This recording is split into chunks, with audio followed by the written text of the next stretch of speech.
Okay, so this is a quick review on everything about logarithms. So I am just going to jump right into it. First of all, what is a logarithm? So a logarithm is defined by this definition. So log base a of x equals y. This means that a to the y equals x. So notice what this is kind of translating to. The base here, a to this, a to the y equals x. Okay, so logarithms are the inverse of exponential functions. So I assume you know a little bit about inverse functions. So what I mean by that is, let's say I have the function y equals 2 to the x. So the question is, what is the inverse of this function? Now, if you know anything about finding inverses, the way that we would determine that is we would flip the x and the y, so now it becomes x equals 2y. And then from here, we're supposed to solve for y. But the question is, how do you solve for y, right? Y is an exponent. So it's not like you can just take like the y-th radical of it. That's like not a thing. So as it stands, there's no other way to actually solve for y unless you have a logarithm. And so a logarithm, specifically log base 2, so notice I take this 2, put it here. Here's the exponent here. So log base 2 of x equals y. This would be the inverse, okay? So usually when we talk about logarithms, the first thing that you just want to make sure that you're solid on is this definition. So I could say something like, write in logarithm form. So if I had 16 equals 4 squared, so what would that become? So that would become log base 4 of 16 equals 2. Or if I had 1/9 equals 3 to the negative second. So this is always the base of your logarithm. So this is log base 3. And then it's whatever this number is here. So of 1/9 equals now the exponent, -2. So I strongly recommend that I have PDFs of this stuff, by the way. So I would strongly recommend that you have the PDFs and you're taking notes with this. If you're really trying to review this, you'll remember this more if you write things down. You can get the PDF at divideandconquermath.com. Just go to the review section.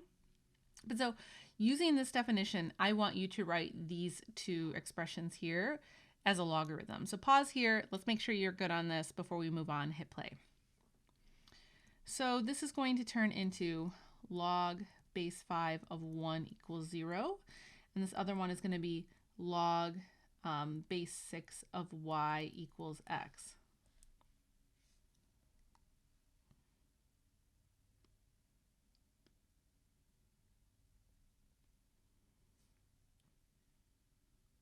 And again, that is just straight up applying that definition. So of course, if we go one way, then we want to go the other way. So if I have log base 2 of 8 equals 3, so in its exponential form, this would be 2 to the third equals 8. Now, in my opinion, I think this is the easier way to go because I know what 2 to the third is, right? 2 to the third equals 8. So this should make a true statement. So we've got kind of that going for us. So same thing here, right? So log base 2 of 32 equals 5. Well, 2 to the 5th equals 32. So that would be the exponential form. So if you ever get confused about going the other direction, it's not like, so if I tried to write anything else, if I tried to write like 5 to the second equals 32, I know that's not true, right? So using these numbers, you're usually only going to have like one way that you write this exponential form correctly. So once again, I have these two. So just to make sure that you're solid on this, pause here, give them a try. Math is not a spectator sport. Give it a go. Okay, so this is going to be 3 to the negative 1 equals 1/3, which again is a true statement. And then 3 to the 0 equals 1, also a true statement. Okay, so a lot of things can be solved just by applying the definition of a logarithm. But there are some other things that we need to talk about with logarithms. So first of all, we need to talk about some common logarithms. So first of all, if you just see log of x, that always means log base 10 of x. It's just such a common logarithm that we don't feel the need to write the base 10. So log x, even in every calculator, it always means log base 10. The other really common logarithm is natural log of x, and natural log of x means log base e of x. Again, any calculator would mean that. So I bring this up now because we can kind of now combine all the stuff that we've talked about so far. So one thing that you can be asked to do with logarithms is to evaluate them. So let's say that I have the natural log of e. Okay, so it's actually kind of important to remember the definition of a logarithm. So first of all, I don't know what this equals, right? So what I'm going to do is I'm going to say that this equals x, and maybe this still isn't helpful. So if you're trying to evaluate this, you can always rewrite this in its actual forms. Remember, natural log means log base e. So this says log base e of e equals some number x. So I can effectively like solve for x by doing this. And so now what I can do to help me wrap my head around this and evaluate this is I can rewrite this in its exponential form. So I'm going to write this as e to the x equals e. And now I can see what exponent would x have to be for this to be a true statement. This would have to be 1. So natural log of e equals 1. That's how you can evaluate that. So in the same vein, I have log of 1 here. So again, I could convert this to be, I know that log means log base 10, so I could rewrite this as log base 10 of 1 equals x. And then I could write this in its exponential form. So 10 to the what will equal 1? Well, anything to the 0 power always equals 1. So x has to equal 0, but we're not solving for an x here, right? We're actually just solving for what is, or we're evaluating. So what is log of 1? It equals 0. That would be the answer. So I would recommend that you pause here. So this one actually has a base, but why don't you try this technique on your own now? So pause here, hit play when you're ready. So again, if I just want to put this dummy variable here for a second so that I can rewrite this as 3 to the x equals 9, well, now I can see that x should equal 2. So if you asked me what does log base 3 of 9 equal, I would say it equals 2. And so hopefully now you're also starting to kind of see a pattern. This number here, so this expression is kind of like, what do I have to raise 3 to get this number? And that would be 2 in this case. So that's another way that you can reframe the logarithm definition. Now, the other thing that comes up that's very popular with logarithms is logarithm properties. So the first one is log base a of xy can be broken up by addition. The next one is that log base a of x over y. This can be broken up by subtraction, as you see here. So log base a of x minus log base a of y. Then we have the power rule. So this says if I have log base a of x to the r, so this r can be moved down in front to become r times log base a of x. And then we have that, this is actually something we just figured out, but actually log base a of 1 just always equals 0. So if you remember the one that we were just working on, we were just doing log of 1. So we said that this should equal 0. So right, we just did this one here. So this is just always true. So we actually didn't even have to do all this work to evaluate it. It just equals 0. And then another one that is true is log base a of a equals 1. And that's actually another exercise that we already did to evaluate. So this one over here, right? So this was natural log of e, natural log of e, which is log base e of e. This did indeed equal 1, right? So that is actually a property that we have of logarithms. So we've actually already explored all of these. Okay, so the other thing that you're very commonly asked to do with logarithms is to expand or rewrite using these properties. So for instance, I could ask you to expand log base 3 of xyz. Okay, so these are 3 things that are being multiplied together. And so according to my logarithm properties, I can break this up by addition. So if I can do this for 2 things, I can also do it for 3 things. And so I can just rewrite this right away as log base 3 of x, log base 3 of y, and log base 3 of z. So I can write those as so.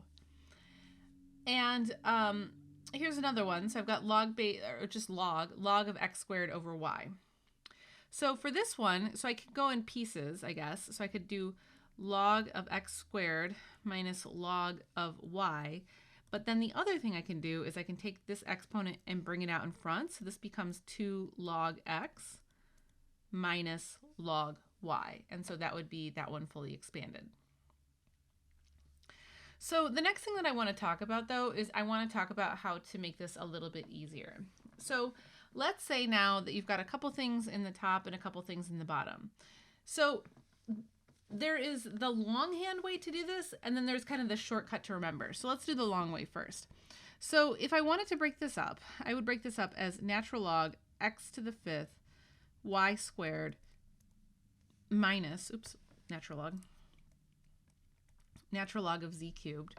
And then this part here could be broken up again using this product rule right here.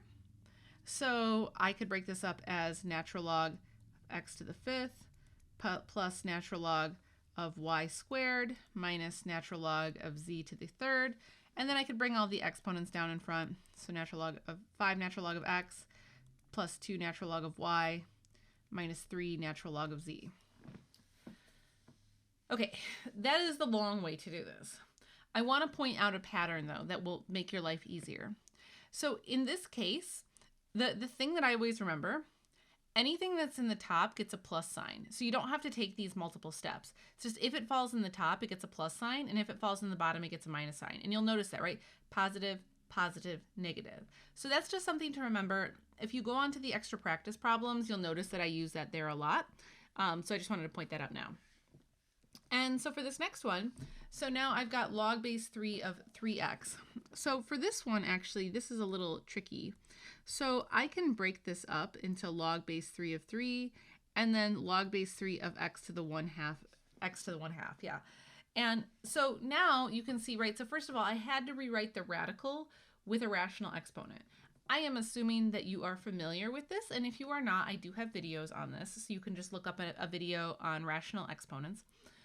But so yeah, this is an exponent in disguise so that it can come out in front. And then this right here, so log base 3 of 3. So remember, we had this little property here, right? Log base a of a always equals 1. So that's exactly what's going on here. So this is 1 plus 1/2 log base 3 of x. And so that would be fully expanded. And of course, if we go one way, then we want to go the other way. And so we could also rewrite this as a single logarithm. And so remember what I just told you, right? I told you that anything that is positive goes on top, anything that's negative goes in the bottom. So we're totally going to use that here. So before I start dishing stuff out to the top and the bottom, I first like to just get the exponents back up. So I've got this 4 in front here. So if I'm reverse engineering this, I need to put the 4 next to the z. So I don't want to do too much too fast. So I am just going to first write this as log z to the 4th.